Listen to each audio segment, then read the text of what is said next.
Once more, we speak about complements of direction in Chinese. To review a little bit this concept, remember that we studied the use of complements of direction when they indicate the direction of an action. We do it by using a verb plus the direction verbs 来 or 去. For example, this sentence, 你出去吧. You outgo, you go out. In this case, the complement of direction, here in red, the verb 去, go, indicates that the person is leaving the place, is going, and not coming.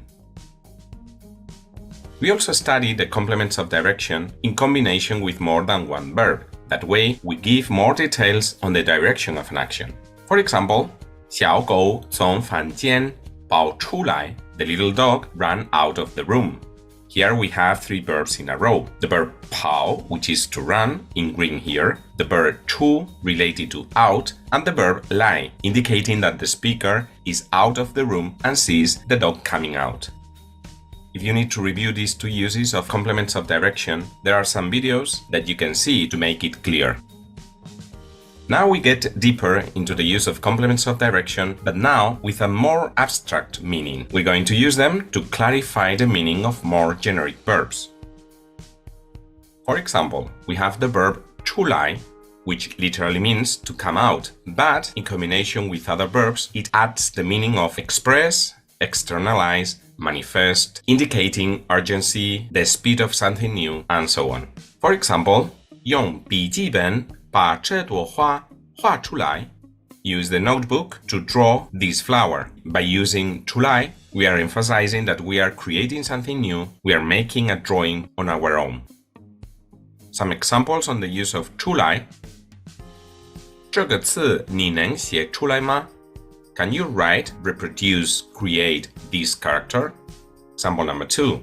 朋友想出来一个学汉语的好办法. A friend came up with a good way to learn Chinese. 想出来 has the meaning of inventing, developing a new way, a creative way of learning Chinese. Example number 3. 你画得真快，一会儿就画出来了. You draw so fast. Do a drawing in a moment. The use of 出来 here indicates speed and also that the person can exteriorize the flower that he has in his mind. Example number 4. 照片我选了几张洗出来了. I selected a few photos to print.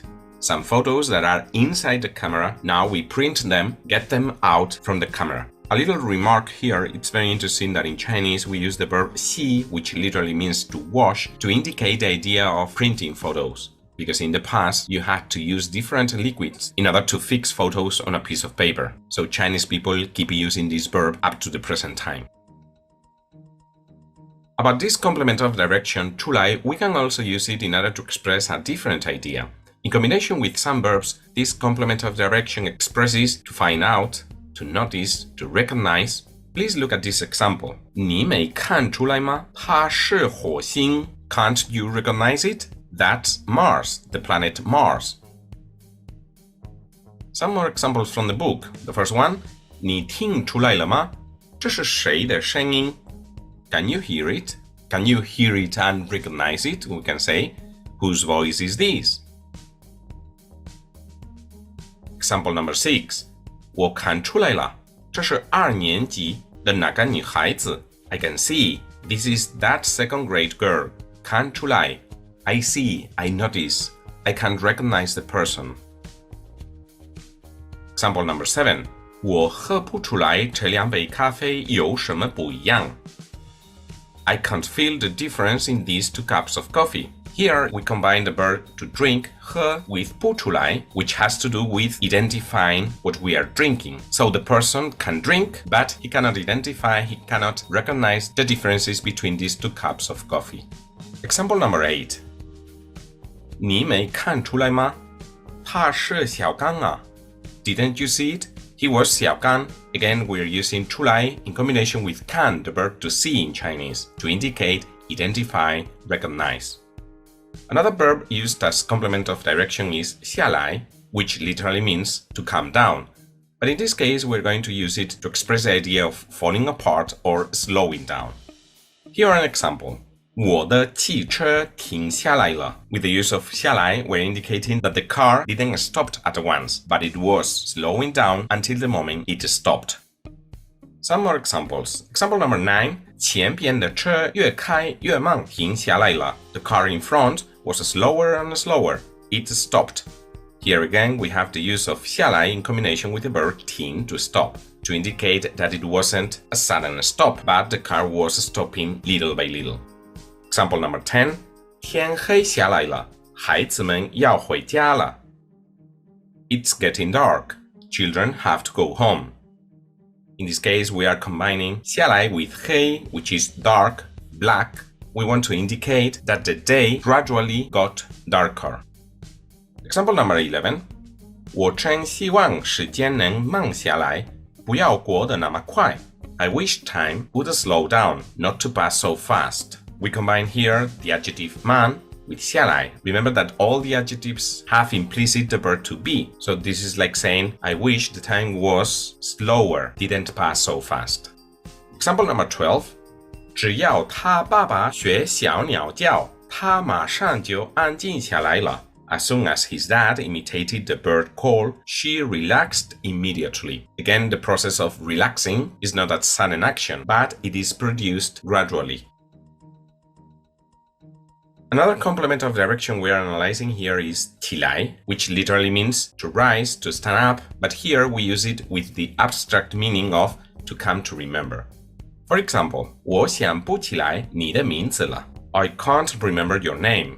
So we combine it here with 想, which means to think. I'm thinking, but I cannot remember your name. We could say your name doesn't come up to my mind. Some more examples. 你记起来我是谁了吗? Do you remember who I am? Example number 14. 你能想起来那是什么时候的事吗? Can you remember when that was? Example number 15. 对不起，我想不起来你的名字了. I'm sorry, I can't remember your name. This is the example that we saw before. Example number 16. 我想起来了，她小时候像个男孩子. I've just remembered. When she was little, looked like a boy.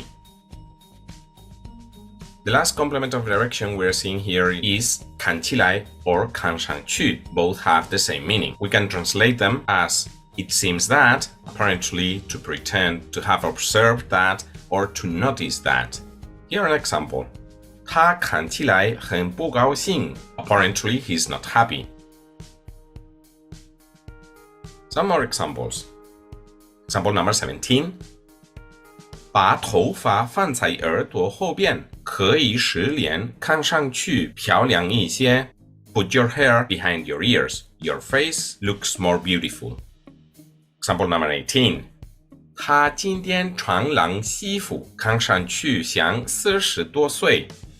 He's wearing a blue suit today. Looks like he's in his 40s. Example number 19. 这是你做的饭吗？看起来很好吃. Have you cooked this? It looks delicious. Now example number 20. 他今天一句话也没说，看起来有点不高兴. He didn't say a word today. He looked a little unhappy.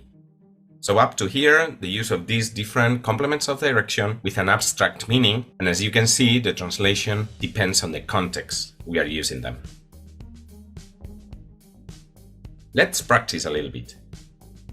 I sat down, drank a cup of coffee. 我坐下来，喝了杯咖啡. In this case, the use of 下来 is very literal. We're talking about sitting down. You can tell by hearing that he is happy. 可以听出来，他很高兴. The cake looks delicious. 蛋糕看起来很好吃. This point is shown in the picture. 这个要点在图片中表示出来.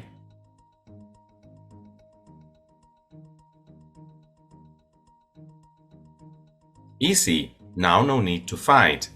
冷静下来，现在不需要战斗.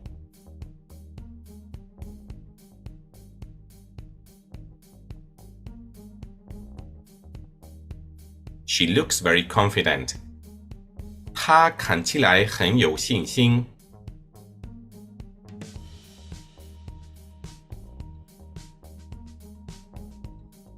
The whole restaurant fell silent.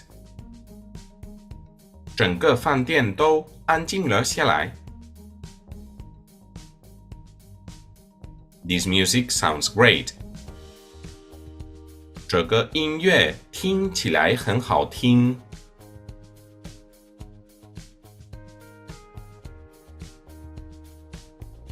What good way do you think of? 你想出来什么好办法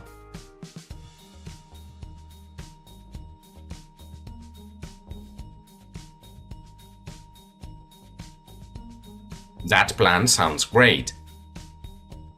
那个计划听起来很棒。